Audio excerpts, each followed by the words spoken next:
So the drama in the banking sector, the collapse of Silicon Valley Bank, has a lot of Americans concerned about how to protect their money. And of course, politicians are using that concern to their advantage as always. Several states are now trying to centralize currency with a so-called central bank digital currency, which is, by the way, not currency at all. It's software. But they're going to do it for your own good. Obviously, this is a tool of total social control. If they control your money, if they can zero out your bank account with a keystroke, then you have no autonomy. They control you.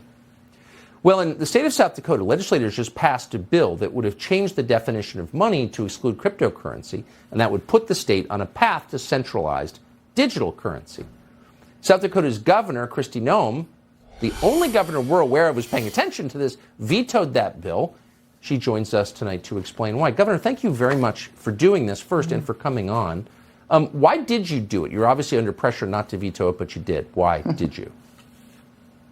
Well, Tucker, it was the right thing to do. I became aware of this bill. It wasn't introduced until almost halfway through our legislative session. We started reading through this bill that was over 110 pages long. It was sold as an update to the guidelines of the Universal Commercial Code, backed by all of our financial institutions, our banks. As we started reading through it, we saw the section of the bill that changed the definition of currency. And essentially what it did was pave the way for a government-led CBDC, and it also banned any other form of cryptocurrency or Bitcoin or digital currency that existed. So for me, it very clearly was a threat to our freedom.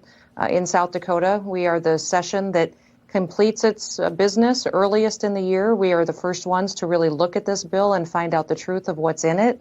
And I did veto that bill. I'm asking my legislators to change their minds, to make the right decision and help me kill this bill once and for all. But I'm telling you, Tucker, we've got the same language coming to over 20 other states. I believe it's to pave a way for the federal government to control our currency and thus control people. It should be alarming to everyone, and it's being sold as a UCC guidelines update. There's no rush to do this. We need to be smart and make sure that we're doing what we can to protect people. I find it ironic that we also are having this discussion at the same time we have banks and credit card companies talking about coding gun and ammunition in a separate code so they can track it. So not only can they tie these two issues together, if the government doesn't approve of what you're purchasing, if they have the only form of digital currency out there and that is endorsed and utilized in the country, they can control how you spend that money and thus take away all your freedom. It's so nicely put, and I don't think you're overstating at all the significance of this.